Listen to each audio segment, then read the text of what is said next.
ओम नमः शिवाय। हर हर महादेव। आज पुरुषोत्तम माह के शुक्ल पक्ष की पंचमी तिथि और गुरुवार है। शुक्ल पक्ष की पंचमी तिथि लक्ष्मी माता को समर्पित है। यह पंचमी श्री पंचमी के नाम से जानी जाती है।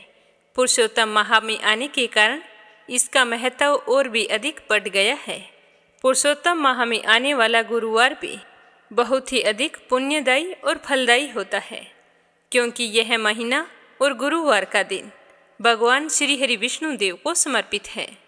अधिक मास में आने वाले गुरुवार को श्री हरि का आशीर्वाद पाने के लिए पूरी श्रद्धा के साथ केले के पौधे का पूजन करना चाहिए। आज सूर्य उदय होगा सुबह 5:27 पर और सूर्य अस्त होगा शाम को 7:08 पर और राहु काल रहेगा दोपहर में 2 बजे से 3:43 तक। तो इस समय में कोई भी शुभ कार्य ना करें। आज पुष्य नक्षत्र भी है, तो गुरु पुष्य योग भी बन रहा है। ये थी छोटी सी जानकारी। अब अपने शुभारंभ करते हैं आज की कथा का। हमेशा की तरह सबसे पहले अपनी सुनेंगे गणेश जी भगवान की कहानी और फिर अन्य पुण्यदायी कथाओं के साथ साथ पुरुषोत्तम मास कथा और भागवत कथा को भी सुनेंगे। भागवत कथा में भगवान श्री कृष्ण की सुंदर लीलाओं का वर्णन किया गया है, तो सारे श्रोताजनों से मेरा कहना है कि एक बार अवश्य सुने। बोलो गणेश जी महाराज की जय हो। एक समय की बात है, एक तालाब में एक मेंढक और एक मेंढकी रहा करते थे। मेंढकी हमेशा सुबह जल्दी उठती और तालाब से बाहर आकर पाल पर बैठ जाती और सवा पहर दिन चढ़ने तक गणेश जी की पूजा किया करती थी। मेंढकी का इस तरह गणेश जी की पूजा करना मेंढक को बिल्कुल भी अच्छा नहीं लगता था। वह कहता कि कौन है गणेश जी, मैं तो किसी गणेश जी को नहीं मानता हूँ। गार खाती है ना मिट्टी खाती है, भूखी प्यासी पाल पर बैठी रहती है। मुझे देखो कितना हट्टा कट्टा हूँ, कोई विनायक जी की पूजा नहीं करता हूँ। पर मेंढकी पर मेंढक की बातों का कोई असर नहीं होता। मेंढक रोजाना इसी तरह चिल्लाता रहता। तो यह सुनते सुनते एक दिन गणेश जी भगवान नाराज हो गए और गणेश जी की माया से उसी तालाब पर राजा की एक दासी पानी भरने के लिए आती है और घड़े में जैसे ही पानी भरती है तो मेंढक और मेंढकी पानी के साथ उस घड़े में चले जाते हैं। तो वो घर ले जाकर उस पानी के घड़े को भट्टी पर चढ़ा देती है और नीचे आग जला देती है।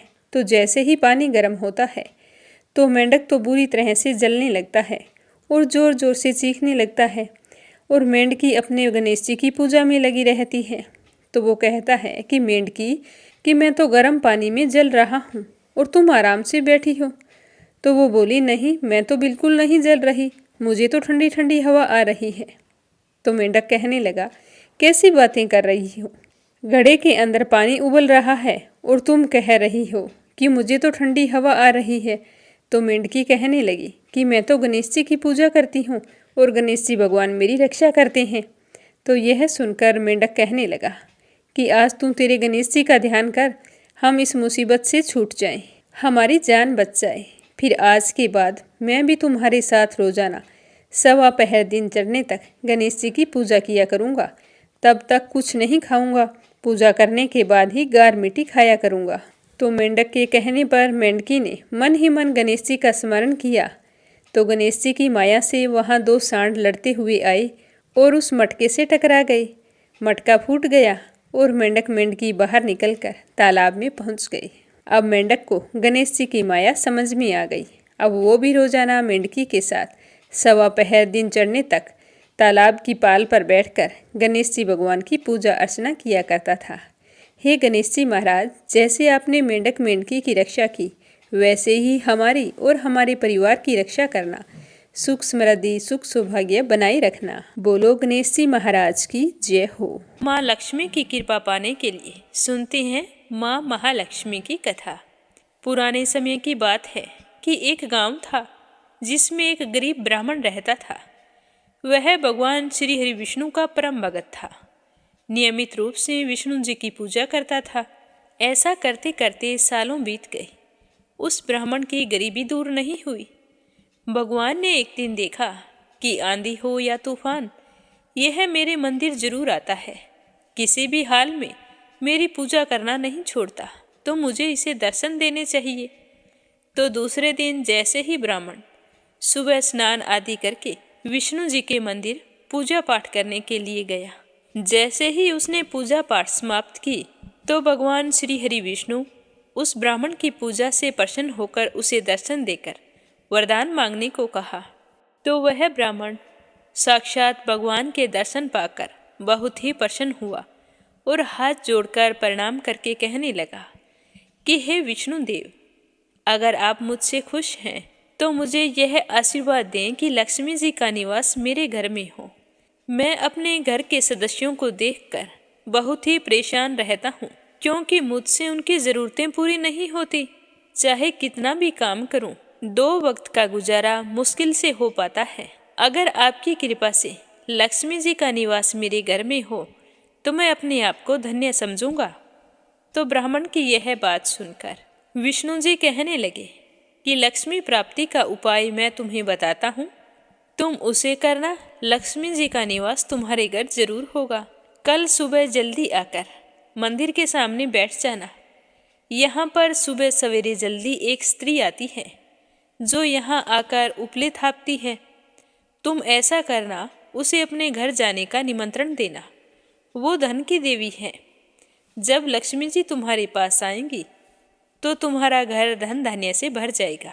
इतना कहकर विष्णु भगवान वहाँ से अंतर्ध्यान हो गए और ब्राह्मण खुशी खुशी घर आ गया। वह विष्णु भगवान के दर्शनों को याद करके बार बार बहुत ही खुश हो रहा था और लक्ष्मी माता से मिलने की प्रतीक्षा भी उसे बेचैन कर रही थी। उसे ढंग से रात्रि में नींद भी नहीं आई। अगले दिन वह ब्राह्मण सुबह जल्दी उठा और स्नान ध्यान करने के बाद में विष्णु मंदिर गया और वहाँ पर पूजा अर्चना करके सीढ़ियों पर आकर बैठ गया। तभी वो ब्राह्मण देखता है कि कुछ ही देर में एक औरत वहाँ पर आती है और चुपचाप उपले थापने लगती है। तो ब्राह्मण उसे देखकर बहुत ही खुश होता है। सोचता है कि विष्णु जी ने मुझे इसी औरत के बारे में बताया था, क्योंकि वह औरत सोने के गहनों से लदी हुई लक्ष्मी जी के समान ही प्रस्तुत हो रही थी। तो ब्राह्मण ने उसके पास जाकर प्रणाम किया और लक्ष्मी माता से कहा कि हे लक्ष्मी माँ, तुम मेरे घर में निवास करो। तो लक्ष्मी जी समझ गई कि यह सब विष्णु जी ने ही उसे करने के लिए कहा है। तो वह उस ब्राह्मण से कहने लगी कि हे ब्राह्मण, तुम्हारी गरीबी से परेशान हो तो तुम ऐसा करो, महालक्ष्मी व्रत करो। तो वह ब्राह्मण कहने लगा कि यह व्रत कैसे किया जाता है। तो लक्ष्मी माता ने कहा कि यह व्रत 16 दिनों तक किया जाता है और 16वें दिन रात को चंद्रमा को अर्घ्य देने के बाद ही तुम्हारा व्रत पूरा होता है और तुम्हारी मनोकामना पूर्ण हो जाती है। तुम यह व्रत किसी भी महीने के शुक्ल पक्ष की अष्टमी तिथि से शुरू कर सकते हो। इतना कहकर लक्ष्मी माता वहाँ से अंतर्ध्यान हो गई और वह ब्राह्मण खुशी खुशी घर आ गया। जैसे ही शुक्ल पक्ष की अष्टमी तिथि आई तो ब्राह्मण ने जिस तरह लक्ष्मी माता ने बताया था, लक्ष्मी जी का पूजन करना शुरू कर दिया। पूरे श्रद्धा भाव से माँ लक्ष्मी का पूजन करता और व्रत रखता। सुबह पूजा पाठ करके माँ को खीर का भोग लगाता। इसी तरह 16 दिन बीत गए तो 16वें दिन उसने विधिवत लक्ष्मी माता की पूजा अर्चना की और शाम के समय उत्तर दिशा की ओर मुंह करके लक्ष्मी माता को पुकारा कि हे माँ, मैंने पूरे विधि विधान से आपका महालक्ष्मी व्रत पूर्ण कर दिया है। अब आप मुझे अपना आशीर्वाद प्रदान करें। तो ब्राह्मण की आवाज़ सुनकर माँ लक्ष्मी बहुत ही प्रसन्न हुई। उसकी पूजा और व्रत से प्रसन्न होकर माँ ने भी अपना वचन पूरा किया, जिससे उस ब्राह्मण के घर में अन्न धन का वास हो गया और घर के सारे सदस्य सुखपूर्वक रहने लगे और वह ब्राह्मण हमेशा नियम से लक्ष्मी माता का व्रत और पूजन करने लगा। प्रेम से बोलो लक्ष्मी माता की जय हो। आज गुरुवार को भगवान श्री हरि विष्णु की कृपा पाने के लिए अपने सुनते हैं गुरुवार व्रत कथा। लक्ष्मीपति नारायण की जय हो। प्राचीन समय की बात है कि भारतवर्ष में एक प्रतापी और दानी राजा रहा करता था। वह बहुत ही धार्मिक प्रवृत्ति का था। अपनी प्रजा का पालन बहुत ही अच्छे तरीके से करता था। हर समय ज़रूरतमंद के काम आता और गरीबों और ब्राह्मणों की सहायता करता और उन्हें खूब दान दिया करता था। लेकिन राजा के दान करने की बात उसकी रानी को बिल्कुल भी अच्छी नहीं लगती थी। वह ना तो गरीबों को दान देती, ना ही भगवान का पूजन करती और राजा को भी कहती कि राजन, आप इस तरह से गरीब लोगों में धन मत लुटाओ। अगर आप ऐसा ही करते रहे तो एक दिन ऐसा आएगा कि हमारे खजाने में बिल्कुल भी धन राशि नहीं बचेगी। लेकिन राजा पर रानी की बातों का कोई असर नहीं होता था। एक दिन राजा शिकार खेलने वन को गए हुए थे और रानी महल में अकेली थी। उसी समय बृहस्पति देव ने सोचा कि क्यों न आज रानी की परीक्षा ली जाए। यह सोचकर गुरु बृहस्पति ने एक साधु का भेष धारण करके राजा के महल में भिक्षा के लिए आ गए और आवाज़ें देने लगे। तो जैसे ही आवाज़ सुनकर रानी बाहर आई तो साधु बाबा ने कहा कि बेटा भिक्षा दो। तो रानी कहने लगी कि नहीं साधु महाराज, मैं भिक्षा नहीं दे सकती। तो साधु बाबा कहने लगे कि क्यों बेटी, क्या बात है? तो रानी कहने लगी कि हे साधु महाराज, मैं तो इस दान पुण्य से तंग आ गई हूँ। मेरे पति सारा धन लुटाते रहते हैं। मेरी तो इच्छा है कि इससे अच्छा तो ये हो कि हमारा सारा धन नष्ट हो जाए। फिर देखती हूँ कि राजा इस तरह दान कैसे करेंगे, क्योंकि इस धन को तो एक ना एक दिन ऐसे ही नष्ट होना है। क्योंकि राजा रात दिन गरीब लोगों में धन को लुटाते रहते हैं। तो रानी की बात सुनकर साधु बाबा ने कहा कि हे देवी, तुम तो बड़ी विचित्र हो। धन संतान तो सभी चाहते हैं, पुत्र और लक्ष्मी तो पापी के घर भी होने चाहिए। यदि तुम्हारे पास अधिक धन है तो भूखों को भोजन दो, प्यासों के लिए प्याऊ बनवाओ, मुसाफिरों के लिए धर्मशालाएं खुलवाओ। जो निर्धन लोग हैं, अपनी कुंवारी कन्याओं का विवाह नहीं करवा सकते हैं, उनका विवाह करवा दो। ये तो बड़ी सौभाग्य की बात है कि तुम्हारे पास बहुत अधिक धन है। बेटी, दान देने से कभी भी धन नष्ट नहीं होता है, वह तो 4 गुना हो जाता है। इसीलिए तुम अपने धन को अच्छे कामों में लगाओ। ऐसा करने से तुम्हारा यश लोक और परलोक में फैलेगा। परंतु रानी पर साधु बाबा की बात का कोई भी असर नहीं पड़ा। वो कहने लगी कि हे साधु बाबा, आप मुझे कुछ ना समझाएं। मैं ऐसा धन नहीं चाहती हूँ जो हर जगह बांटती फिरूं। तो रानी की बात सुनकर साधु बाबा बड़े ही दुखी हुए और फिर कहने लगे कि बेटी, तुम्हारी अगर यही इच्छा है तो ऐसा ही होगा। मैं तुम्हें कुछ उपाय बताता हूँ जिनके करने से बहुत ही जल्द तुम्हारा सारा धन नष्ट हो जाएगा।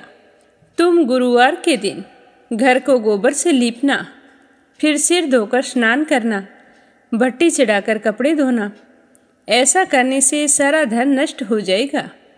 इतना कहकर साधु महाराज वहाँ से अंतर्ध्यान हो गए। यह सुनकर रानी बहुत ही खुश हुई। अब जैसे ही गुरुवार का दिन आया तो जो उपाय साधु बाबा ने बताए थे उन सभी का पालन किया और ऐसा करने से केवल 3 गुरुवार बीते थे कि उनकी सारी धन संपत्ति नष्ट हो गई। भोजन के लिए राजा का परिवार तरसने लगा। अब तो ऐसे दिन आ गए थे कि उन्हें एक अन्न का दाना भी नसीब नहीं हो रहा था।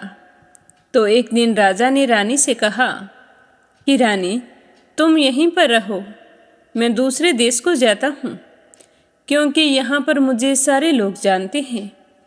इसीलिए मैं कोई छोटा कार्य तो कर नहीं सकता। मैं थोड़ा बहुत धन कमा कर लाऊंगा जिससे हमारा गुजर बसर अच्छे से हो जाएगा।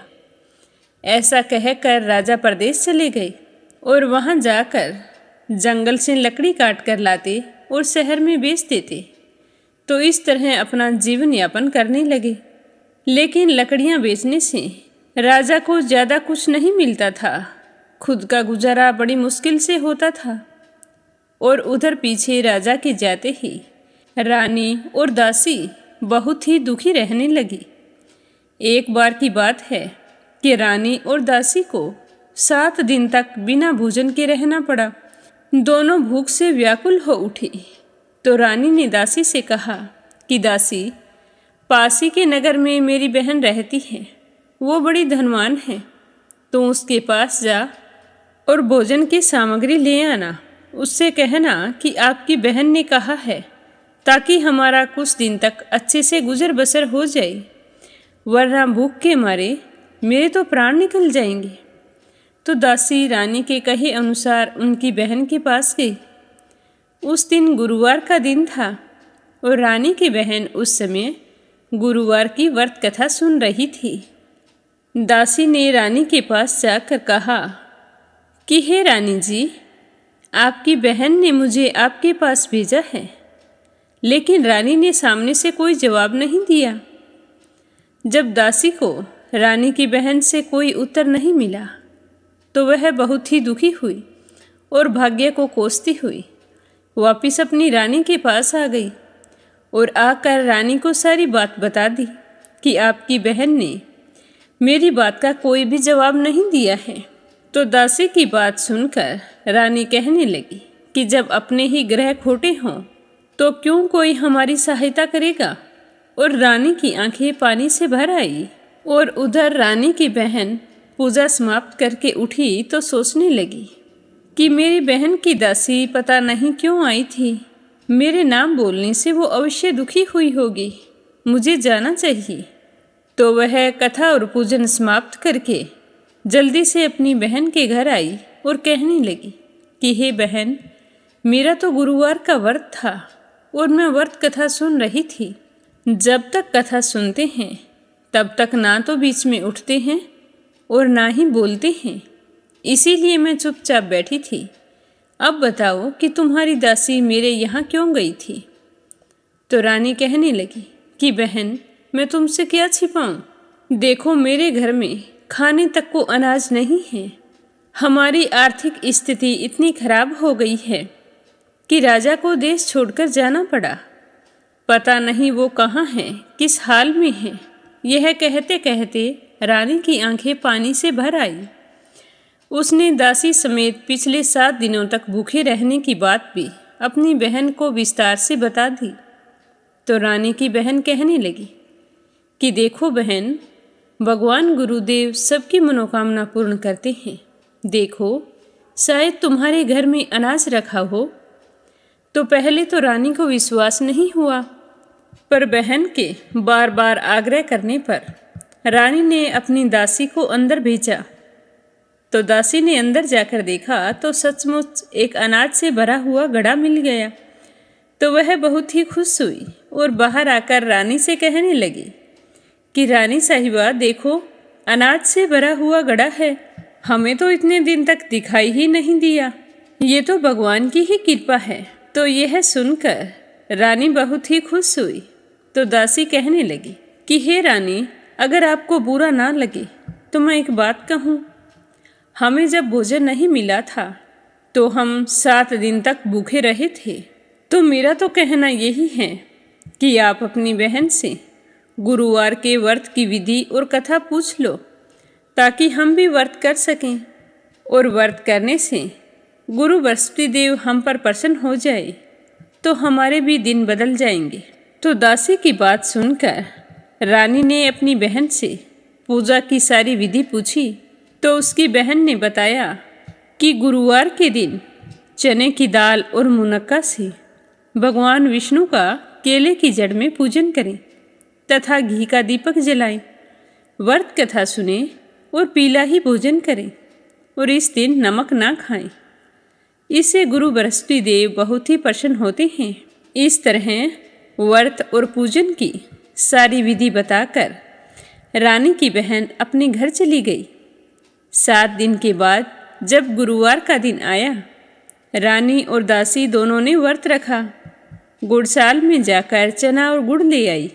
फिर उससे केले की जड़ में भगवान श्री हरि विष्णु की पूजा की और अपने मंगल जीवन की कामना करते हुए रानी ने अपने से हुई भूल चूक के लिए क्षमा मांगी।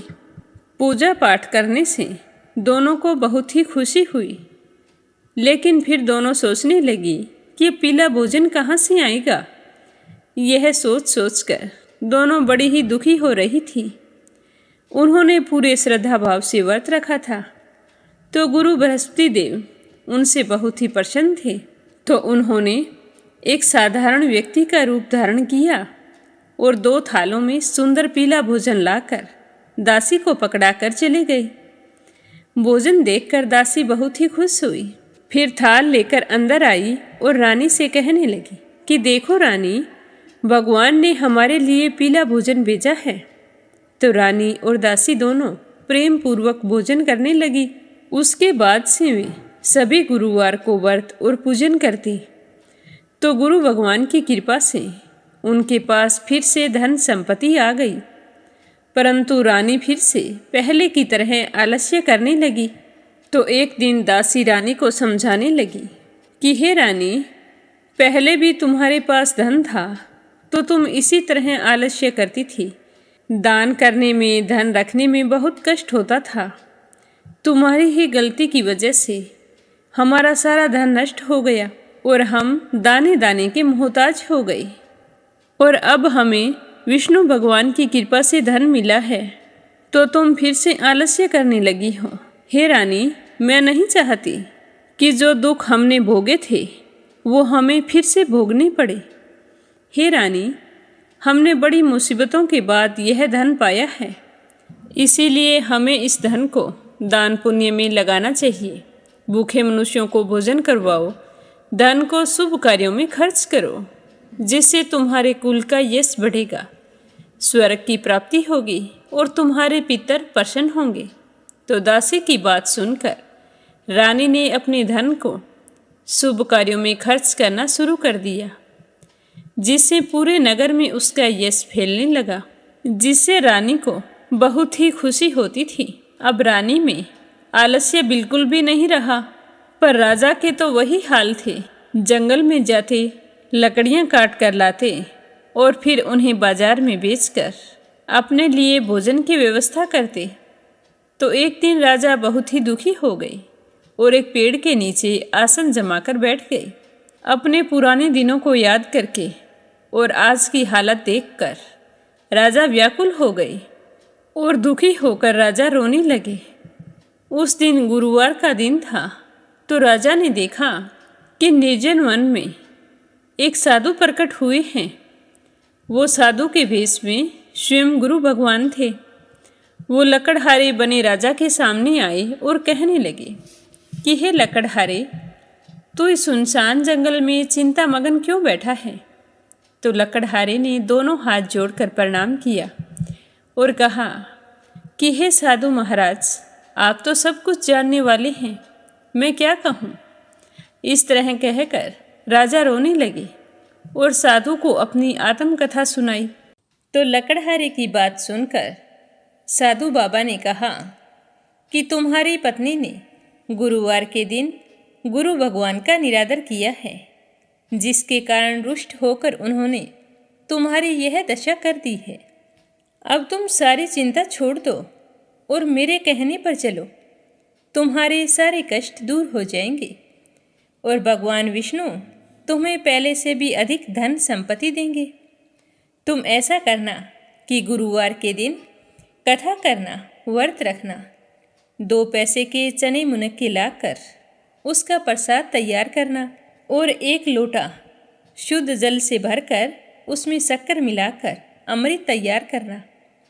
कथा सुनने के पश्चात अपने सारे परिवार वाले और कथा सुनने वाले प्रेमियों में अमृत व प्रसाद बांटकर स्वयं भी उस प्रसाद को ग्रहण करना। अगर तुम ऐसा करोगे तो भगवान तुम्हारी सारी मनोकामनाएं पूर्ण कर देंगे।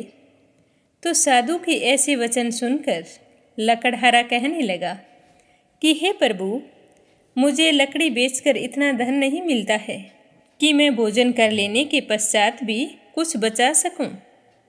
मैंने रात्रि में अपनी पत्नी को व्याकुल देखा है। मेरे पास ऐसा कुछ नहीं है जिससे मैं उसकी खबर मंगा सकूं।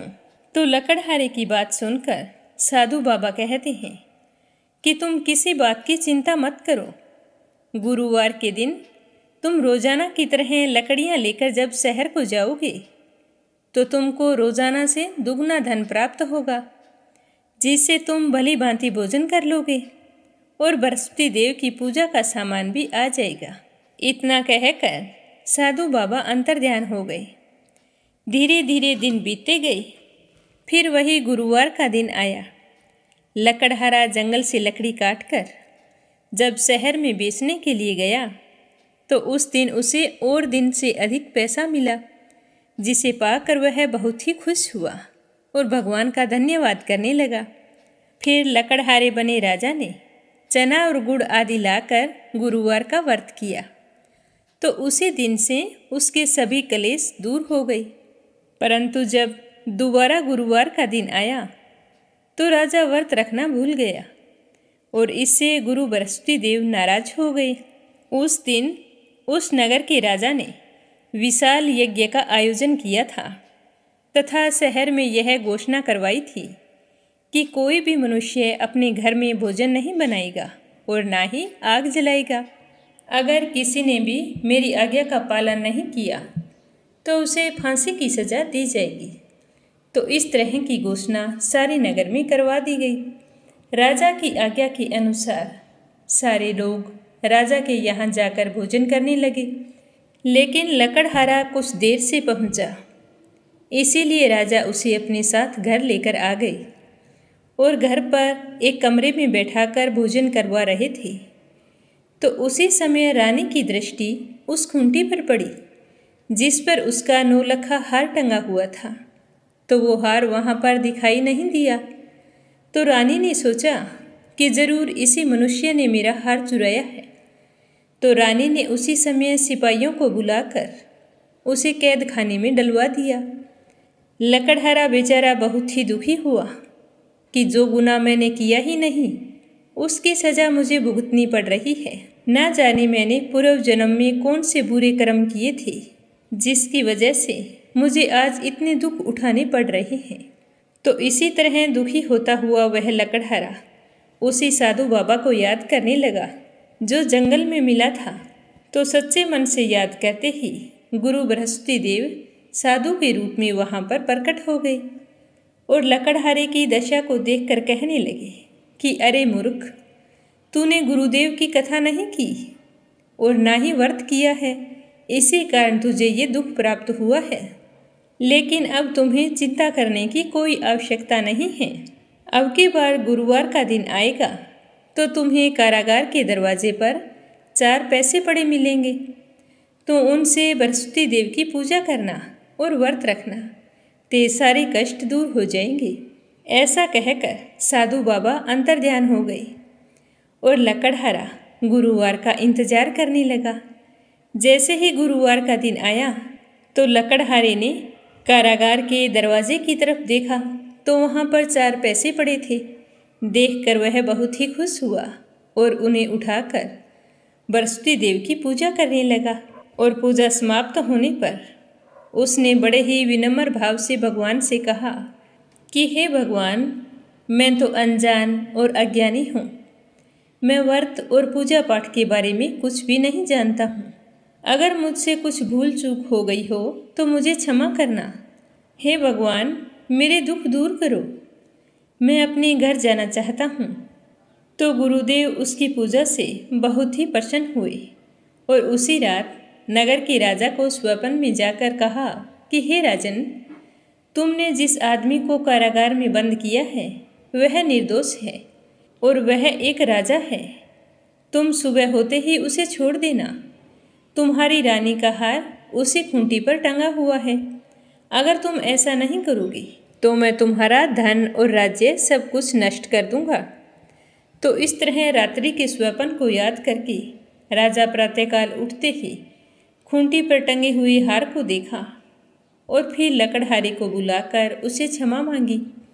फिर लकड़हारे को योग्य सुंदर वस्त्र आभूषण देकर विदा किया। गुरुदेव की आज्ञा अनुसार लकड़हारा अपने नगर की ओर चल दिया। जब राजा अपने नगर के निकट पहुंचा तो उसे बड़ा ही आश्चर्य हुआ, क्योंकि नगर में पहले से अधिक बाग, तालाब, कुएं तथा बहुत सी धर्मशाला, मंदिर आदि बन गए थे। तो राजा पूछने लगे कि ये बाग और धर्मशाला किसने बनवाई है। तो सारे लोग कहने लगे कि ये तो सब रानी और बांदी ने बनवाई है। तो राजा को बहुत ही आश्चर्य हुआ और गुस्सा भी आया कि रानी के पास इतना धन कहाँ से आया, जो मेरे जाते ही उसने इतने कुएं बावड़ी बनवा दिए हैं। तभी एक व्यक्ति जाकर रानी को खबर कर देता है कि राजा आ गए हैं और महल की तरफ आ रहे हैं। तो रानी ने बांदी से कहा कि हे दासी, जो कुछ मैं कह रही हूँ तुम ध्यान से सुनना। राजा हमको कितनी बुरी हालत में छोड़ गए थे और हमारी ऐसी हालत देखकर कहीं वो वापस ना लौट जाएं, क्योंकि वो सोचेंगे कि हमारे पास इतना धन कहाँ से आया है, कहीं हमारी नीयत में खोट तो नहीं आ गया। इसीलिए हे दासी, तुम दरवाजे पर खड़ी हो जा। तो रानी की बात सुनकर दासी दरवाजे पर खड़ी हो गई। राजा आए तो उन्हें अपने साथ महल में ले आई। तब राजा ने क्रोध करते हुए अपनी रानी से कहा कि हे रानी, तुम्हें ये धन कहाँ से प्राप्त हुआ? तुम ऐसा कौन सा कार्य करती हो जो आज तुम्हारे पास इतना धन वैभव है? तो राजा के गुस्से को शांत करती हुई रानी कहती है कि हे राजन, मैंने ऐसा कोई कार्य नहीं किया है। यह सारा धन तो हमें गुरु बृहस्पति देव ने दिया है। मैं तुम्हारे जाने के बाद में गुरु बृहस्पति देव के व्रत करके उनकी पूजा पाठ करती हूँ, तो उसी की वजह से हमें ये धन प्राप्त हुआ है। तो राजा सोचने लगे कि साधु बाबा की बात सच थी। फिर से धन और अपने परिवार को पाकर राजा बहुत ही खुश हुए और राजा ने निश्चय किया कि 7 रोज बाद तो सारे लोग गुरु बृहस्पति देव का पूजन करते हैं, व्रत रखते हैं, परंतु मैं अब से रोजाना दिन में 3 बार कहानी कहा करूँगा और रोजाना व्रत किया करूँगा। अब राजा के दुपट्टे में हर समय चने की दाल बंधी रहती। अब राजा 3 बार दिन में कहानी कहते और रोजाना व्रत रखते। एक दिन राजा ने विचार किया कि कितने महीने हो गए अपनी बहन के यहाँ नहीं गया हूँ, मुझे अपनी बहन से मिलकर आना चाहिए। तो ऐसा निश्चय करके राजा घोड़े पर सवार होकर अपनी बहन के घर के लिए रवाना हो गए। थोड़ी दूर गए तो कथा कहने का समय हो गया। तभी मार्ग में राजा ने देखा कि कुछ आदमी एक मुर्दे को लेकर जा रहे हैं। तो राजा ने उन्हें रोक कर कहा कि अरे भाइयों, मेरे गुरु बृहस्पति देव की कथा सुन लो। तो वो कहने लगे कि लो, इनकी सुनो, हमारा तो आदमी मर गया है और इसे अपनी कथा की पड़ी है। परंतु कुछ बुजुर्ग आदमी कहने लगे कि कथा सुनने में कोई हर्ज नहीं है, राम का नाम लेना अच्छा होता है। चलो सारे गुरु बृहस्पति देव की कथा सुनते हैं। तो सारे एकाग्र होकर राजा से गुरु बृहस्पति देव की कथा सुनने लगते हैं। राजा कथा कहनी शुरू करते हैं। जब कथा आदि होती है तो वह मुर्दा हिलने लगता है और जब कथा समाप्त होती है तो वह तो राम राम कह के खड़ा हो जाता है। तो यह देखकर सभी को बहुत ही आश्चर्य होता है और सारे लोग राजा का धन्यवाद करने लगते हैं और राजा वहाँ से आगे चल पड़ते हैं। तो आगे मार्ग में उन्हें एक किसान हल चलाता हुआ मिलता है। तो राजा उसे देखकर कहते हैं कि अरे भाई, तुम मेरे गुरु बृहस्पति देव की कथा सुन लो। तो राजा की बात सुन के किसान कहता है कि भाई, तुम्हारे तो कोई कामकाज है नहीं, मेरे तो बहुत काम है। जब तक मैं तुम्हारी कथा सुनूंगा 4 हरिया जोत लूँगा। तुम यहाँ से जाओ और अपनी कथा किसी और को सुनाना, जिसके तुम्हारी तरह कोई काम ना हो, वही तुम्हारी कथा को सुन सकता है। तो राजा निराश होकर आगे चलने लगे। राजा के वहाँ से जाते ही बैल पछाड़ खाकर गिर गए और किसान के पेट में जोरों का दर्द होने लगा। उसी समय उस किसान की माँ रोटी लेकर आई। जब उसने अपने पुत्र को जमीन पर बुरी तरह से लौटते हुए देखा तो भागकर उसके पास गई और पूछा कि बेटा, क्या हुआ? तो बेटे ने सारा हाल कह सुनाया। तो उसकी माँ दौड़ी दौड़ी उस घुड़सवार के पास गई और जाकर कहने लगी कि मैं तुम्हारी कथा सुनूंगी, तुम चलो मेरे खेत पर चलकर कथा कहना। तो राजा उसकी माँ की बात सुनकर बहुत ही प्रसन्न हुए और उसके पीछे पीछे उसके खेत पर जाकर कथा कहनी शुरू की तो कथा सुनते ही किसान के पेट का दर्द बंद हो गया और बैल भी उठ खड़े हुए। तो यह देखकर किसान की माँ बहुत ही खुश हुई और भगवान का धन्यवाद करने लगी। फिर राजा वहाँ से चलकर अपनी बहन के घर पहुँच गई। बहन अपने भाई को घर आया देखकर बहुत ही खुश हुई और अपने भाई की खूब मेहमानी की। दूसरे दिन सुबह जब राजा उठे तो वो इधर उधर देखने लगे। उनके घर सारे लोग भोजन कर रहे थे। तो राजा की बहन कहने लगी कि भैया आप क्या देख रहे हैं। तो राजा ने अपनी बहन से कहा कि बहन, आप तो सारे लोग भोजन कर रहे हैं और मैं तो रोजाना गुरु बृहस्पति देव की कथा कहता हूँ। अब यहाँ पर कोई भूखा मनुष्य मिलेगा जो मेरे गुरु बृहस्पति देव की कथा सुन ले। तो बहन कहने लगी कि भैया, हमारा तो ऐसा देश है कि उठकर सारे लोग पहले भोजन करते हैं और बाद में कोई अन्य काम करते हैं। अगर कोई पड़ोस में है तो मैं देख आती हूँ। ऐसा कहकर वो देखने के लिए चली गई, परंतु उसे ऐसा कोई व्यक्ति नहीं मिला जिसने भोजन ना किया हो। अतः वह एक कुम्हार के घर गई जिनका लड़का बीमार था। वहाँ जाकर उसे पता चला कि यहाँ पर 3 दिन से किसी ने भोजन नहीं किया है। तो रानी ने कुम्हार से कहा कि कुम्हार भाई, मेरे भाई से गुरु बृहस्पति देव की कथा सुन लो। तो कुम्हार कथा सुनने के लिए तैयार हो गया। तो राजा ने उनके घर जाकर जैसे ही कथा कही तो कुम्हार का लड़का बिल्कुल ठीक हो गया। अब तो राजा की चारों तरफ खूब प्रशंसा होने लगी। अपनी बहन के यहाँ रहते हुए कई दिन हो गए थे। तो एक दिन राजा ने अपनी बहन से कहा कि बहन, हम अपने नगर को जाना चाहते हैं। मैं चाहता हूँ कि तुम भी तैयार हो जाओ। तो राजा की बहन अपनी सास के पास जाकर कहती है कि माँ जी, मेरे भैया मुझे कुछ दिनों के लिए अपने साथ लेकर जाना चाहते हैं।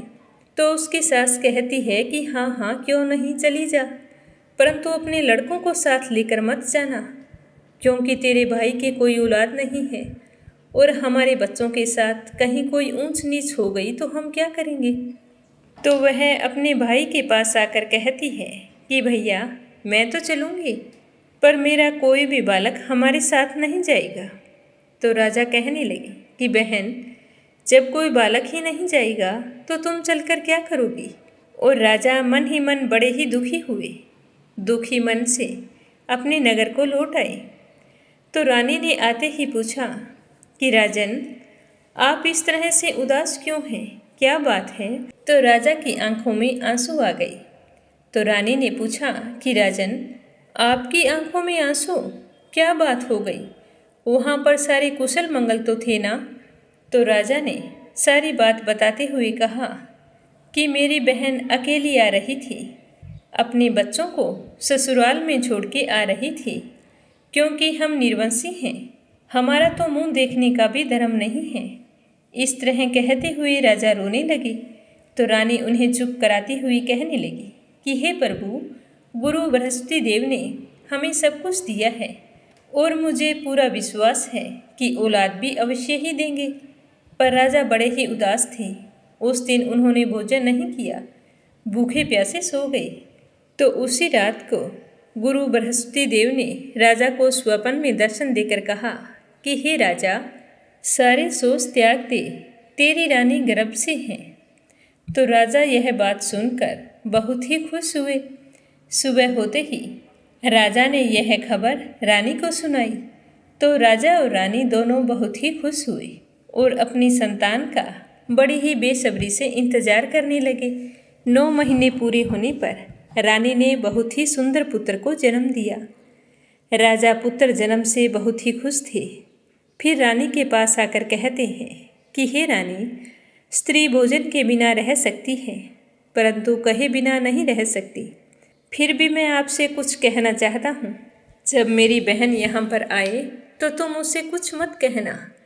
तो रानी ने राजा की बात सुनकर हाँ कर दी। राजा की बहन को जब यह शुभ समाचार मिला कि भाई के घर पुत्र का जन्म हुआ है तो वह बहुत ही खुश हुई और बधाई लेकर अपने भैया के यहाँ आ पहुँची। जिस समय वह आई उस समय राजा घर पर नहीं थे, तो रानी कहने लगी कि ननंद बाईसा घोड़ा चढ़कर तो नहीं आई, गधा चढ़ी आई हो। तो राजा की बहन कहने लगी कि भाभी, अगर मैं इस प्रकार ना कहती तो तुम्हें औलाद कैसे मिलती। गुरु बृहस्पति देव ऐसे ही हैं, जैसे जिसके मन में कामना होती है वे उन्हीं को पूर्ण करते हैं। जो सद्भावना पूर्वक गुरुवार का व्रत करता है और व्रत कथा पढ़ता है, सुनता है या सुनाता है, उसकी सारी मनोकामनाएं गुरु बृहस्पति देव पूरी कर देते हैं और सदैव उसकी रक्षा करते हैं। इस संसार में जो भी मनुष्य सद्भावना से भगवान जी का पूजन व्रत सच्चे हृदय से करता है, उसकी सारी मनोकामनाएं पूर्ण होती है। प्रेम से बोलो, गुरु बृहस्पति देवता की जय हो। अब अपने सुनते हैं पुरुषोत्तम मास महात्म्य कथा अध्याय 5। प्रेम भाव से सुनते रहिए। श्री नारायण जी को चुप देखकर देवऋषि नारद जी कहने लगे कि हे महाभाग, हे तपोनिधि, इस प्रकार अधिक मास के वचनों को सुनकर श्री हरि ने चरणों के आगे पड़े हुए अधिक मास से क्या कहा, हमें सब कुछ विस्तार पूर्वक बतलाइए।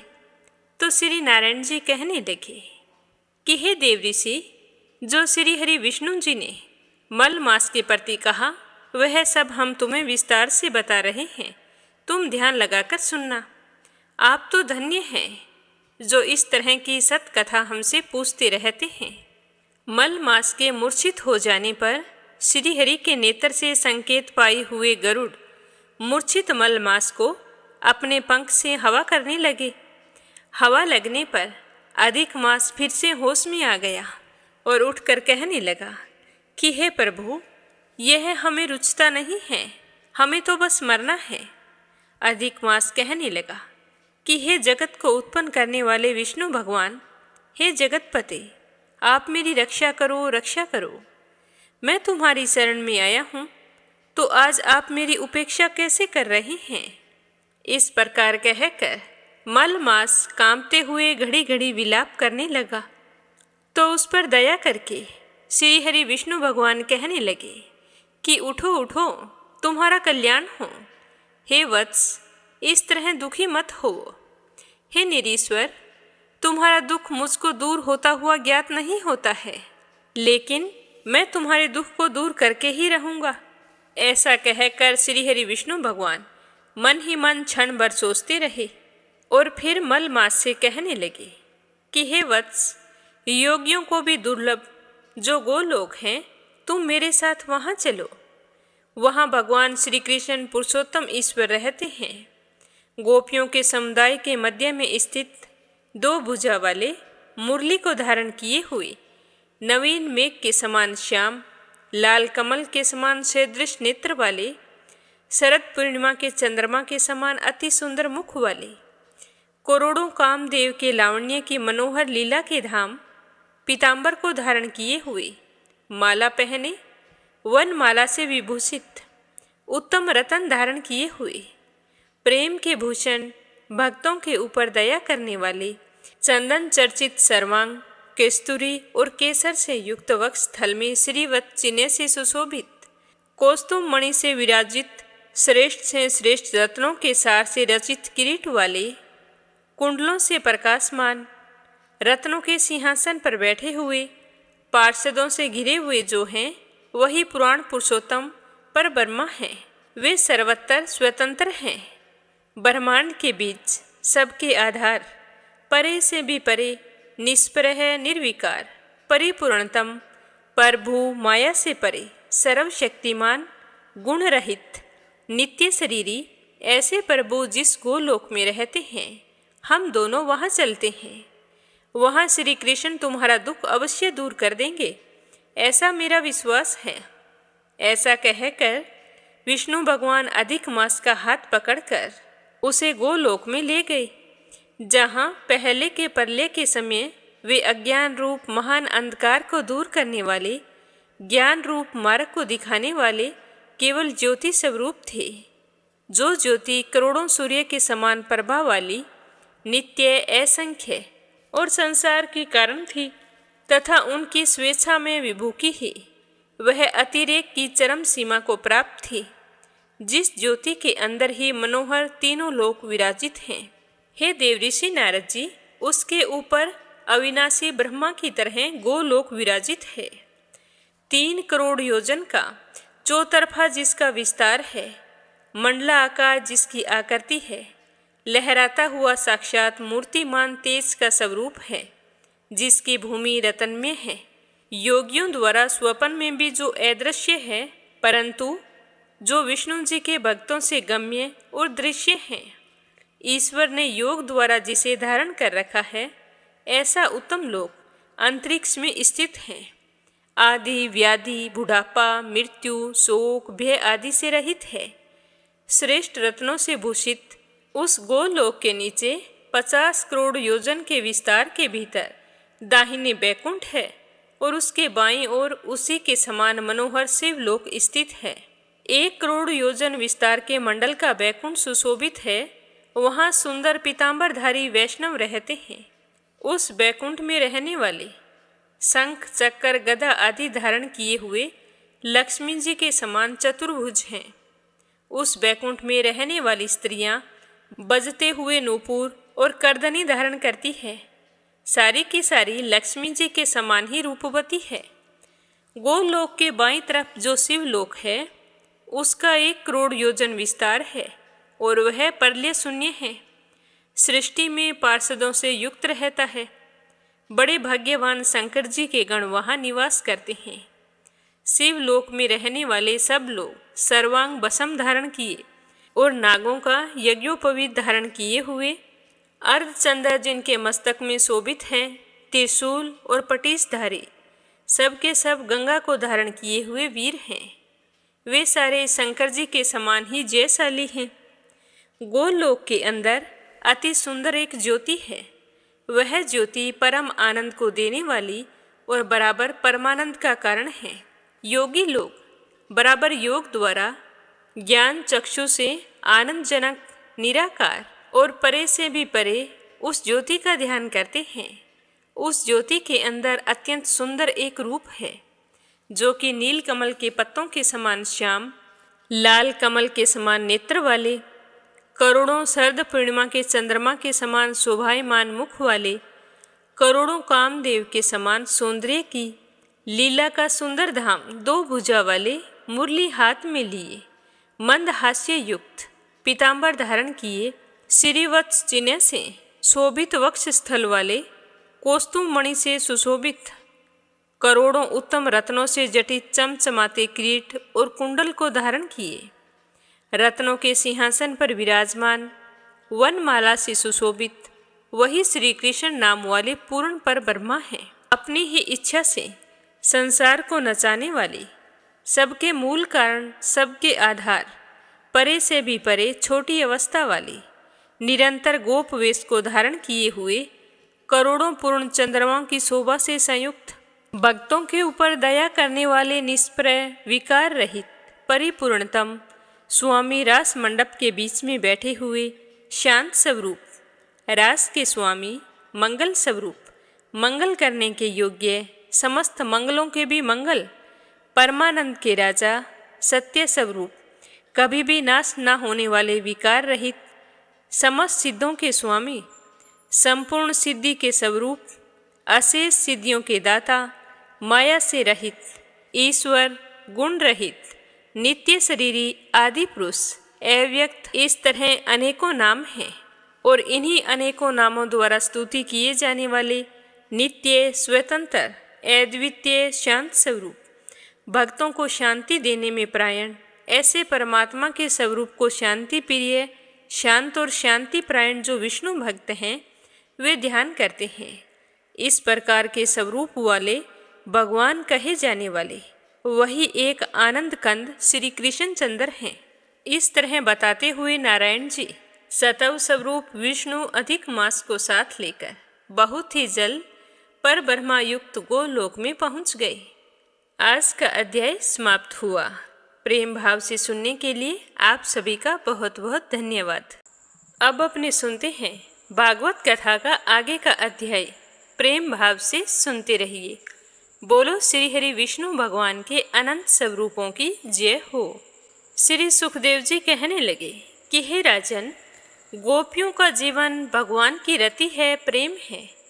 वे श्री कृष्ण से सटकर नाचते नाचते बहुत ही ऊंचे स्वर से मधुर गान कर रही थी। श्री कृष्ण का स्पर्श पाकर और भी अधिक आनंद मगन हो रही थी। उनके राग रागनियों से पूर्ण गान से यह सारा जगत अब भी गूंज रहा है। कोई गोपी भगवान के साथ उनके स्वर में स्वर मिलाकर गा रही थी, तो कोई श्री कृष्ण के स्वर की अपेक्षा और भी अधिक ऊंचे स्वर से राग अल्पा रही थी। उसके विलक्षण और उत्तम स्वर को सुनकर भगवान बहुत ही प्रसन्न हुए और वाह वाह करके उसकी प्रशंसा करने लगे। उसी राग को एक दूसरी सखी ने ध्रुपद में गाया तो भगवान ने उसका भी बहुत सम्मान किया। एक गोपी नृत्य करते करते थक गई थी। उसकी कलाइयों से कंगन और चोटियों से बेला के फूल खिसकने लगे। तब उसने अपने बगल में खड़े मुरली मनोहर श्याम सुंदर के कंधे को अपनी बाहों से कसकर पकड़ लिया। भगवान श्री कृष्ण ने अपना एक हाथ दूसरी गोपी के कंधे पर रख रखा था। वह स्वभाव से तो कमल के समान सुगंध से युक्त थी। उस पर बड़ा सुगंधित चंदन का लेप लगा था। उसकी सुगंध से वह गोपी पुलकित हो गई। उसका रोम रोम खिल उठा। उसने झट से उसे चूम लिया। एक गोपी नृत्य कर रही थी। नाचने के कारण उसके कुंडल हिल रहे थे। उसकी छटा से उसके कपोल और भी अधिक चमक रहे थे। उसने अपने कपोलों को भगवान श्री कृष्ण के कपोल से सटा दिया और भगवान ने उसके मुख में अपना चबाया हुआ पान दे दिया और वह प्रसन्नतापूर्वक खाने लगी। कोई गोपी नुपुर और करदनी के घुंघरुओं को झनकारती हुई नाच और गा रही थी। जब वे गाते गाते थक जाती तो अपने पास ही खड़े श्याम सुंदर के शीतल कर कमलों को अपने हृदय पर रख लेती। इस तरह बताते हुए श्री सुखदेव जी कहने लगे कि हे राजन, गोपियों का सौभाग्य लक्ष्मी जी से भी बढ़कर है। लक्ष्मी जी के परम प्रियतम एकांत वल्लभ भगवान श्री कृष्ण को अपने परम प्रियतम के रूप में पाकर गोपियां गान करती हुई उनके साथ विहार करने लगी। भगवान श्री कृष्ण ने उनके गलों को अपने भुजा पास में बांध रखा था। उस समय उन गोपियों की बड़ी अपूर्व शोभा हो रही थी। उनके कानों में कमल के कुंडल शोभायमान थे। घुंघराली अलकें कपोलों पर लटक रही थी। पसीने की बूंदें झलकने से उनके मुख की छटा निराली हो गई थी। वे रास मंडल में भगवान श्री कृष्ण के साथ नृत्य कर रही थी। उनके कंगन और पाजेबों के बाजे बज रहे थे और बावरे उनके ताल सुर में अपना सुर मिलाकर गा रहे थे और उनके जूड़ों तथा चोटियों में गूंथे हुए फूल गिरते जा रहे थे। जैसे नन्हा सा शिशु निर्विकार भाव से अपनी परछाई के साथ खेलता है, वैसे ही रमा रमण भगवान श्री कृष्ण कभी उन्हें अपने हृदय से लगा लेते, कभी हाथ से उनके अंग का स्पर्श करते, कभी प्रेम भरी तिरछी चितवन से उनकी ओर देखते, तो कभी लीला से उन्मुक्त हंसी हंसने लगते। इस प्रकार उन्होंने वृद्ध सुंदरियों के साथ क्रीड़ा की, विहार किया। भगवान के अंगों का स्पर्श प्राप्त करके गोपियों की इंद्रियां प्रेम और आनंद से विहाल हो गई। उनके केस बिखर गए, फूलों के हार टूट गए, गहने अस्त व्यस्त हो गए। वे सब अपने केस, वस्त्र और कंचुकी को पूर्णतः संभालने में असमर्थ हो गई थी। भगवान श्री कृष्ण की यह रास क्रीड़ा देखकर स्वर्ग की देवांगनाएं भी मिलन की कामना से मोहित हो गई और समस्त तारों तथा ग्रहों के साथ चंद्रमा चकित और हैरान हो गए। यद्यपि भगवान आत्मा राम हैं, उन्हें अपने अतिरिक्त और किसी की भी आवश्यकता नहीं है, फिर भी उन्होंने जितनी गोपियां थी उतने ही रूप धारण किए और खेल खेल में उनके साथ इस प्रकार विहार किया। जब बहुत देर तक गान और नृत्य आदि विहार करने के कारण गोपियां थक गई, तब करुणामय भगवान श्री कृष्ण बड़े प्रेम से स्वयं अपने सुखद कर कमलों के द्वारा उनके मुख पहुँचे भगवान के कर कमल और नख स्पर्श से गोपियों को बड़ा ही आनंद हुआ। उन्होंने अपने उन कपोलों के सौंदर्य से, जिन पर सोने के कुंडल झिलमिल झिलमिल कर रहे थे, घुंघराली अलकें लटक रही थी, तथा उस प्रेम भरी चितवन से, जो सुधा से भी मीठी मुस्कान से उज्जवल हो रही थी, भगवान श्री कृष्ण का सम्मान किया और प्रभु की परम पवित्र लीलाओं का गान करने लगी।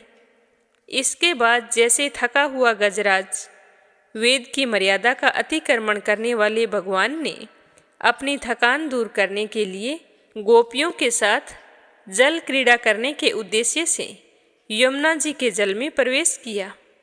उस समय भगवान की वनमाला गोपियों के अंगों की रगड़ से कुछ कुचल सी गई थी और उनके वक्ष स्थल की केसर से वह रंग भी गई थी। उसके चारों ओर गुनगुनाते हुए भंवरे उनके पीछे इस प्रकार चल रहे थे, मानो गंधर्वराज उनकी कीर्ति का गान करते हुए पीछे पीछे चल रहे हों। इस तरह बताते हुए श्री सुखदेव जी कहने लगे कि यमुना जल में गोपियों ने प्रेम भरी चितवन से भगवान की ओर देख देख कर तथा हंस हंस कर उनके ऊपर जल की खूब बौछारें डाली। जल उछाल उछाल कर उन्हें खूब नहलाया। विमानों पर चढ़े हुए देवता पुष्पों की वर्षा करके उनकी स्तुति करने लगे। इस प्रकार यमुना जल में स्वयं आत्माराम भगवान श्री कृष्ण ने गजराज के समान जल विहार किया। इसके बाद भगवान श्री कृष्ण वृज युवतियों और भंवरों की भीड़ से घिरे हुए यमुना तट के उपवन में आ गई। वह बड़ा ही रमणीय था। उनके चारों ओर जल और स्थल में बड़े ही सुंदर सुगंध वाले फूल खिले हुए थे। उनकी सुवास लेकर मंद मंद सुगंधित वायु चल रही थी। उसमें भगवान इस प्रकार विचरण करने लगे जैसे मदमत गजराज हाथनियों के झुंड के साथ घूम रहा हो। सर्द की वह रात्रि, जिसके रूप में अनेक रात्रियां पुंजीभूत हो गई थी, बहुत ही सुंदर थी। चारों ओर चंद्रमा की बड़ी सुंदर चांदनी छिटक रही थी। काव्यों में सर्द ऋतु की जिन रस सामग्रियों का वर्णन मिलता है, वह सभी से युक्त थी। उसमें भगवान श्री कृष्ण ने अपनी प्रेयसी गोपियों के साथ यमुना के पुलिन यमुना जी और उसके उपवन में विहार किया। यह बात स्मरण रखनी चाहिए कि भगवान सत्य संकल्प हैं। यह सब उनके चिन्मय संकल्प की ही चिन्मय लीला है और उन्होंने इस लीला में काम भाव को, उसकी चेष्टाओं को तथा उसकी क्रिया को सर्वथा अपने अधीन कर रखा था और उन्हें अपने आप में कैद कर रखा था। तो राजा परीक्षित पूछने लगे कि हे भगवान, भगवान श्री कृष्ण सारे जगत के एकमात्र स्वामी हैं। उन्होंने अपने अंश बलराम जी के साथ पूर्ण रूप में अवतार ग्रहण किया था। उनके अवतार का उद्देश्य यही था कि धर्म की स्थापना हो और अधर्म का नाश हो। वे धर्म मर्यादा के बनाने वाले, उपदेश करने वाले और रक्षक थे। तो फिर उन्होंने स्वयं ही धर्म के विपरीत पर स्त्रियों का स्पर्श कैसे किया? मैं मानता हूँ कि भगवान श्री कृष्ण पूर्ण काम थे। उन्हें किसी भी वस्तु की कामना नहीं थी। फिर भी उन्होंने किस अभिप्राय से यह निंदनीय कर्म किया? परम ब्रह्मचारी मुनीश्वर, आप कृपा करके मेरा यह संदेह मिटाइए। मेरे मन में बड़ा ही संशय हो रहा है। तो राजा परीक्षित की बात सुनकर श्री सुखदेव जी कहने लगे कि हे राजन, सूर्य, अग्नि आदि ईश्वर कभी कभी धर्म का उल्लंघन और साहस का काम करते देखे जाते हैं, परंतु उन कामों से उन तेजस्वी पुरुषों को कोई दोष नहीं होता है। देखो, अग्नि सब कुछ खा जाता है, परंतु उन पदार्थों के दोष से लिप्त नहीं होता। जिन लोगों में ऐसी सामर्थ्य नहीं है, उन्हें मन से भी वैसी बात कभी नहीं सोचनी चाहिए। शरीर से करना तो दूर रहा, यदि मूर्खतावश कोई ऐसा काम कर बैठे तो उसका नाश हो जाता है। भगवान शंकर ने हलाहल विष पी लिया था। अगर कोई दूसरा पिए तो वह जलकर भस्म हो जाता है। इसलिए इस प्रकार के जो शंकर आदि ईश्वर हैं, अपने अधिकार के अनुसार उनके वचन को ही सत्य मानना और उसी के अनुसार आचरण करना चाहिए। उनके आचरण का अनुकरण तो कहीं कहीं किया जाता है। इसीलिए बुद्धिमान पुरुष को चाहिए कि उनका जो आचरण करके उनके उपदेश के अनुकूल हो, उसी को अपने जीवन में उतारे। हे राजन, वे सामर्थ्यवान पुरुष अहंकारहीन होते हैं। शुभ कर्म करने में उनका कोई सांसारिक स्वार्थ नहीं होता और अशुभ कर्म करने में नुकसान नहीं होता। वे स्वार्थ और अनर्थ से ऊपर उठे हुए होते हैं। जब उन्हीं के संबंध में ऐसी बात है, तब तो पशु पक्षी, मनुष्य, देवता आदि समस्त चराचर जीवों के एकमात्र प्रभु सर्वेश्वर भगवान हैं। तो उनके साथ मानवीय शुभ और अशुभ का संबंध कैसे जोड़ा जा सकता है? जिनके चरण कमलों के रज का सेवन करके भक्तजन तृप्त हो जाते हैं, जिनके साथ योग प्राप्त करके उसके प्रभाव से योगी जन अपने सारे कर्म बंधन काट डालते हैं, और विचारशील ज्ञानी जन जिनके तत्व का विचार करके तत्व स्वरूप हो जाते हैं तथा समस्त कर्म बंधनों से मुक्त होकर स्वच्छंद विचरते हैं, वे ही भगवान अपने भक्तों की इच्छा से अपना चिन्मय श्री विग्रह प्रकट करते हैं। तब भला उसमें कर्म बंधन की कल्पना तो कैसे की जा सकती है? गोपियों के, उनके पतियों के और संपूर्ण शरीरधारियों के अंतःकरणों में जो आत्मा रूप से विराजमान हैं, जो सबके साक्षी और परम पति हैं, वही तो अपना दिव्य चिन्ह में श्री विग्रह प्रकट करके यह लीला कर रहे हैं। भगवान जीवों पर कृपा करने के लिए ही अपने को मनुष्य रूप में प्रकट करते हैं और ऐसी लीलाएं करते हैं जिन्हें सुनकर जीव भक्त परायण हो जाए। वृक्षवासी गोपों ने भगवान श्री कृष्ण में तनिक भी दोष बुद्धि नहीं की। वे उनके योग माया से मोहित होकर ऐसा समझ रहे थे कि हमारी पत्नियां हमारे पास ही हैं। ब्रह्मा की रात्रि के बराबर वह रात्रि बीत गई, ब्रह्म मुहूर्त आ गया, लेकिन गोपियों की इच्छा अपने घर लौटने की नहीं थी। फिर भी भगवान श्री कृष्ण की आज्ञा से वे अपने अपने घरों को लौट आई, क्योंकि वे अपनी प्रत्येक चेष्टा से, प्रत्येक संकल्प से केवल भगवान को ही प्रसन्न करना चाहती थी। हे राजन, जो धीर पुरुष वृद्ध युवतियों के साथ भगवान श्री कृष्ण के इस चिन्मय रास विलास को श्रद्धा के साथ बार बार सुनता है या फिर वर्णन करता है, उसे भगवान के चरणों में पराभक्ति की प्राप्ति होती है और वह बहुत ही जल्द अपने हृदय के रोग काम विकार से छुटकारा पा जाता है। उसका काम भाव सर्वदा के लिए नष्ट हो जाता है। तो आज की कथा को यहीं पर समाप्त करते हैं। इससे आगे अपने सुनेंगे कल की कथा में। प्रेम भाव से सुनने के लिए आप सभी का बहुत बहुत धन्यवाद। अधिक मास के इस परम पावन महीने में श्री हरि का आशीर्वाद पाने के लिए नित्य नियम से सुनते रहिए। बोलो श्री हरि विष्णु भगवान की जय हो। अब अपने सुनते हैं लप्सी और तपसी की कहानी। बोलो लप्सी तपसी की जय हो। बहुत पुराने समय की बात है। एक गांव में एक ब्राह्मण परिवार रहा करता था। उसमें पति पत्नी के अलावा उनके 2 बच्चे थे। एक बेटा था, एक बेटी थी। ब्राह्मण दंपति बहुत ही सरल स्वभाव के थे। समय मिलने पर प्रभु का स्मरण किया करते थे। उनकी बेटी बहुत ही संस्कारी और सुशील थी, लेकिन उनका बेटा आवारा किस्म का था। वह कोई काम धाम नहीं करता और ना ही कभी अपने माँ बाप का कहना मानता था। समय के साथ दोनों बहन भाई बड़े हो गए। बहन की शादी कर दी गई, पर भाई का वही हाल था। उसके माँ बाप ने उसे समझाया कि बेटा, अब हम वृद्ध हो चले हैं, तुम कोई काम किया करो, लेकिन उस पर उनकी बातों का कोई असर नहीं होता था। तो एक दिन ब्राह्मणी अपने पति से कहने लगी कि स्वामी, आप बिल्कुल काम छोड़ दीजिए। जब घर में कुछ भी नहीं होगा तो यह अपनी जिम्मेदारी समझेगा और काम पर लग जाएगा। तो ब्राह्मण ने दूसरे दिन से काम पर जाना छोड़ दिया। तो यह देखकर उनके बेटे ने कोई काम नहीं किया और चोरी करने चला गया। आते जाते राहगीरों को लूट लेता और उसी से अपने घर का गुजारा किया करता था। तो उसकी लूटने और चोरी करने की आदत से सारे गांव वाले उसे लप्सी कहने लगे। तो लप्सी की इस हरकत से उसके माँ बाप बहुत ही दुखी रहते थे, पर वह किसी की सुनने के लिए तैयार नहीं था। इसी तरह समय बीतता गया। एक दिन की बात है कि लप्सी एक पीपल के पेड़ पर बैठा था। तभी शिव पार्वती जा रहे थे। पार्वती माता गहनों से लदी हुई थी, तो लप्सी उन्हें देखकर सोचने लगा कि सूरत के कितने गहने हैं, आज ये सारे के सारे लूट लूँगा तो मुझे कई महीनों तक चोरी नहीं करनी पड़ेगी। तो वह लूटने के इरादे से पीपल की ओट में होकर बैठ गया।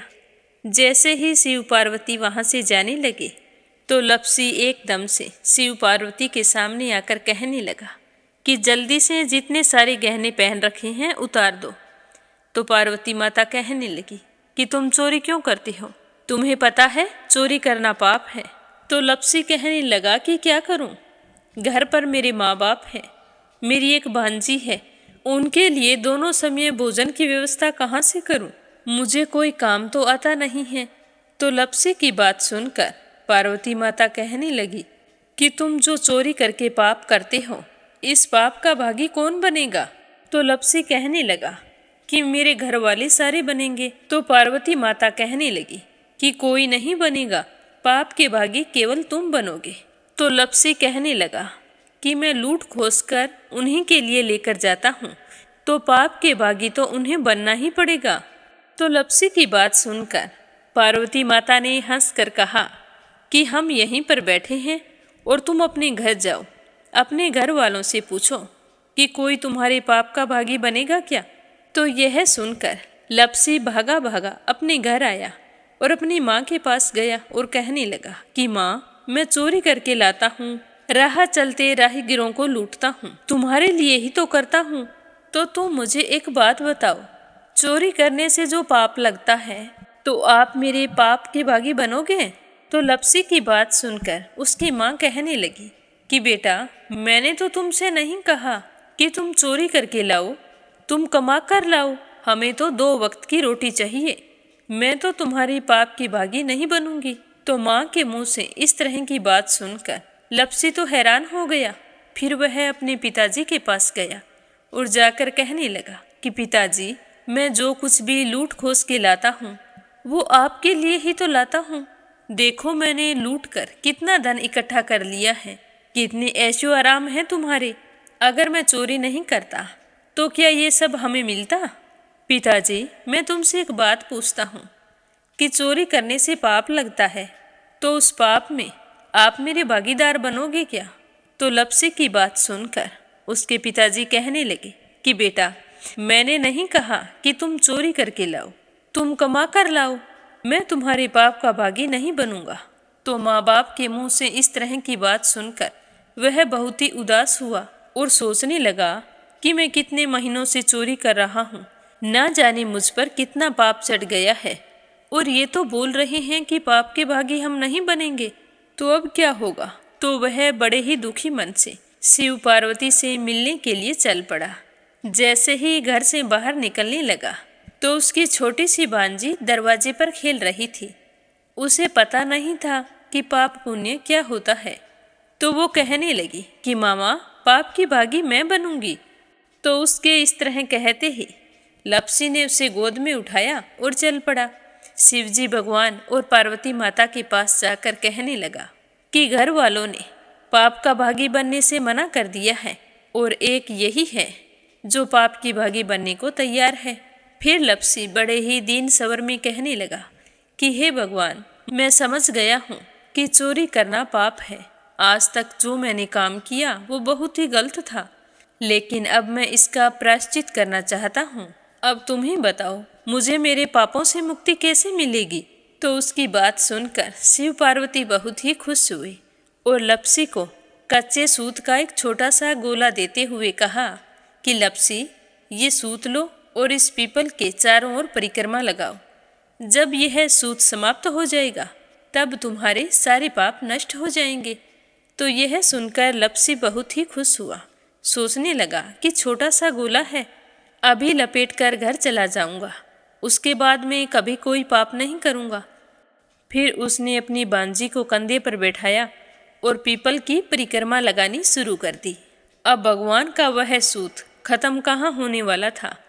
लपसी चक्कर लगाता गया पर वह सूत खत्म नहीं हुआ। चक्कर लगाते लगाते 1 महीने, 6 महीने, साल, पूरे 12 साल बीत गए पर वह सूत खत्म नहीं हुआ। 12 साल बाद एक बार फिर शिव पार्वती जी वहाँ से गुजर रहे थे तो पार्वती माता ने कहा कि स्वामी चलो लपसी को चलकर देखते हैं। तो शिवजी कहने लगे, वो चोरी करने वाला, लूटने वाला कब का चला गया होगा। तो पार्वती माता कहने लगी कि नहीं स्वामी, चलकर देखने में क्या जाता है, चलो एक बार देखते हैं। तो शिव पार्वती जी जैसे ही पीपल वृक्ष के पास आए तो देखा कि लपसी तो अब भी चक्कर लगा रहा है। वहाँ चारों ओर गहरी खाई हो गई है और लपसी की बड़ी बड़ी दाढ़ी, मूंछें, नाखून बढ़ गए हैं। तो यह देखकर पार्वती माता ने कहा कि देखो स्वामी, आप तो कह रहे थे कि वो कब का ही चला गया, देखो इसके मन में सच्ची भक्ति है। तो पार्वती की बात सुनकर शिवजी ने कहा कि चलो अभी देख लेता हूँ। तो यह कहकर शिवजी ने एक सोने का कड़ा लपसी के आगे फेंक दिया। तो लपसी ने झट से उसके ऊपर पैर कर लिया। फिर अचानक से उसका ध्यान शिव पार्वती जी की ओर गया तो वो हाथ जोड़कर कहने लगा कि भगवान, अब तो मेरे पाप समाप्त हो गए होंगे, आप मुझे यहाँ से जाने की आज्ञा दीजिए। आपका यह सूत अभी तक खत्म नहीं हुआ है। तो शिवजी भगवान ने कहा कि तुम्हारे पाप कर्म भी अभी तक पूरे नहीं हुए हैं। तो शिवजी की बात सुनकर लपसी कहने लगा कि भगवान, मुझे पूरे 12 वर्ष हो गए हैं आपकी भक्ति करते करते और अब भी आप मुझ पर शक कर रहे हैं। तो शिवजी ने कहा कि अपना पैर उठाओ। तो जैसे ही लपसी ने अपना पैर उठाया तो उसके पैर के नीचे सोने का कड़ा था। तो यह देखकर लपसी शर्मिंदा हो गया और कहने लगा कि प्रभु, गलती हो गई, मुझे माफ़ करो, आगे से मैं ऐसी गलती कभी नहीं करूँगा। तो शिवजी कहने लगे कि नहीं लपसी, तुम्हारा पाप ऐसे पूरा नहीं हो सकता।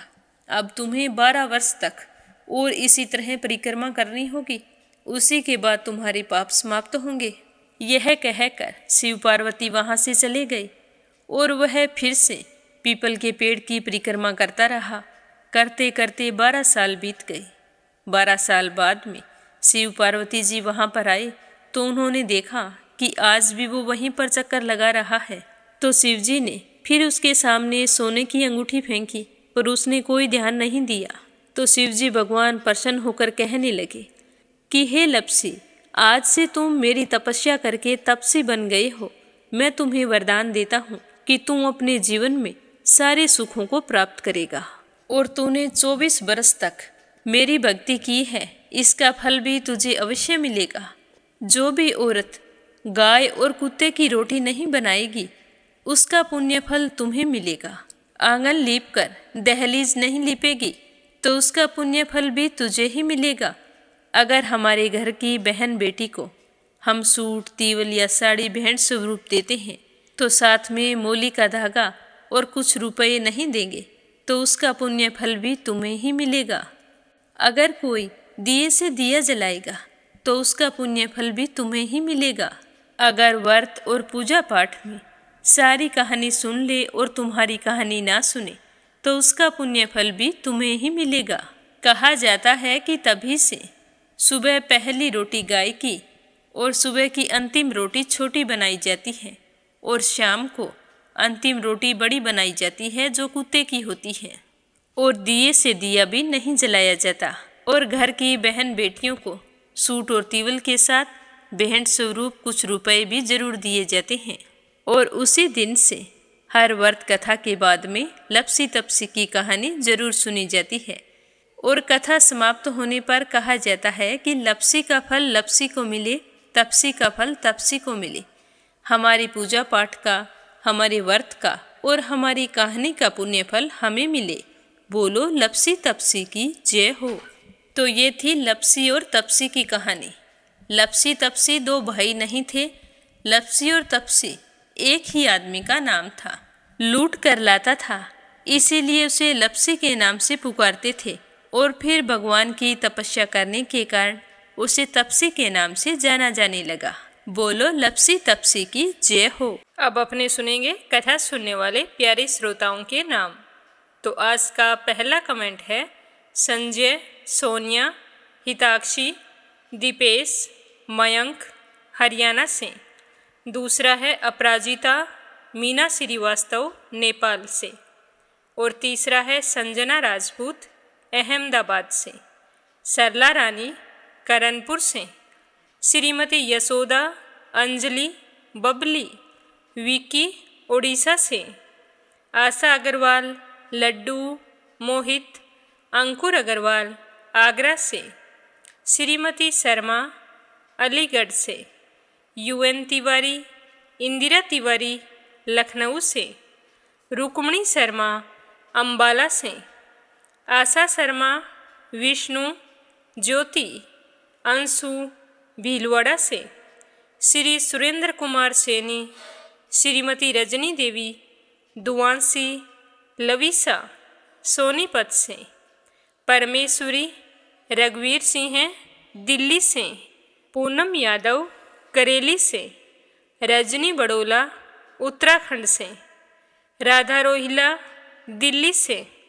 सीमा जोशी, रवि कुमार जोशी दिल्ली से। श्यामवती, सुषमा, विष्णु, कार्तिक, पूर्वी, रुपेश, गौरी, शिवम, निष्ठा हरियाणा से। अनीता गुप्ता इंदौर से। अनिल कुमार टिहरी करनाल से। संगीता देवी अग्रवाल, कमला देवी अग्रवाल दुलिया महाराष्ट्र से। श्रीचंद यादव गया बिहार से। संजीव कंसल, कविता कंसल, हितेश कंसल, आरुष कंसल, रानी कंसल मुजफ्फरनगर से। सुनीता पंवार, कृषु पंवार मध्य प्रदेश से। कमला गुरुग्राम से। विमला नेपाल से। नीलम जायसवाल हैदराबाद से। सुनीता रानी मेरठ से। गीता गोस्वामी, सुनीता गोस्वामी, पीहू गोस्वामी मेरठ से। मंजू चौधरी भीलवाड़ा से। कोमल निर्मल मुंबई मीरा रोड से। दिल्ली बहादुर भंडारी, सरिता भंडारी, नम्रता भंडारी, सूरज भंडारी नेपाल से। सरोज अग्रवाल जबलपुर से। पूजा पाठक उत्तराखंड देहरादून कोसानी से। मीरा अग्रवाल बंगाल से। श्वेता, रितेश, स्वीटी, रितु, प्रिंस, यूवी, लक्ष्मी, गुरुचरण साहू उड़ीसा से। मंजुला कपूर पंजाब से। निर्मला सिसोदिया, इशिका सिसोदिया, आरएस सिसोदिया, कपिल सिसोदिया, अंशु सिसोदिया, वंशु सिसोदिया। विशाल सिसोदिया दिल्ली से। चंद्रकांता दिल्ली से।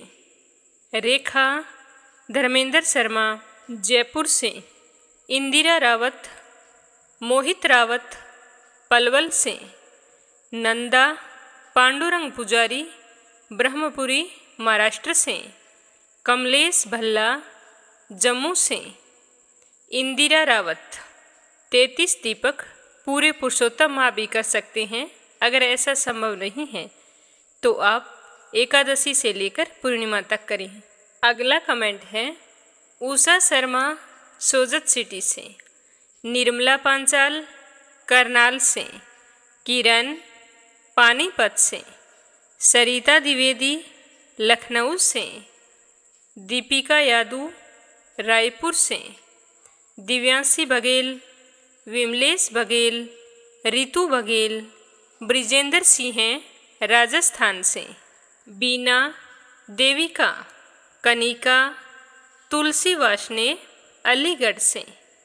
लाजवंती, अविनाश, अवनी, धैर्या, भाव्या दिल्ली से।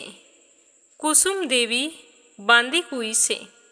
लाल सिंह चौहान, विमल चौहान, कपिल चौहान, गौरव चौहान सोनम चौहान बहादुरगढ़ से, के लक्ष्मण दास उमरकोट से, देवी सिंह कार्तिक, पायल, सौम्या, उमा रघुवंशी गजबा सौदा से, योगेश्वरी रजनीश भटनागर राजस्थान से, रीना साहू, ईशा साहू, ध्रुव साहू झांसी से, हरिवंश पिंकी कंवर बीकानेर से, श्रीमती कमलेश जबलपुर से, कला पाराशर कुसुम बघेल दिल्ली से, सावित्री, ईश्वरलाल, राजेश, मीनू, निखिल, भारती, शुभम रामचंदानी गाजियाबाद से, राधा मिश्रा,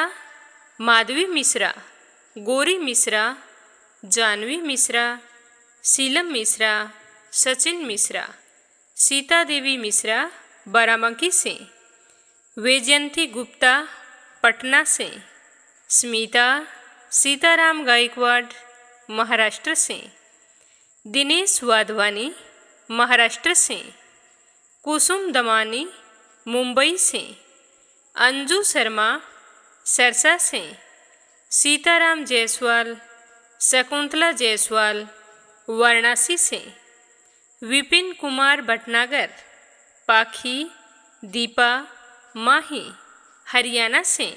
आप सभी का बहुत बहुत धन्यवाद जो आप रोजाना नियम से इस चैनल पर प्रस्तुत कथाओं को सुनते हैं और कमेंट करके भी बताते हैं। तो आपसे मेरा निवेदन है कि चैनल को सब्सक्राइब करें और रोजाना प्रस्तुत होने वाली हर वीडियो को ज़्यादा से ज़्यादा अपने मित्रों और रिश्तेदारों में शेयर करें।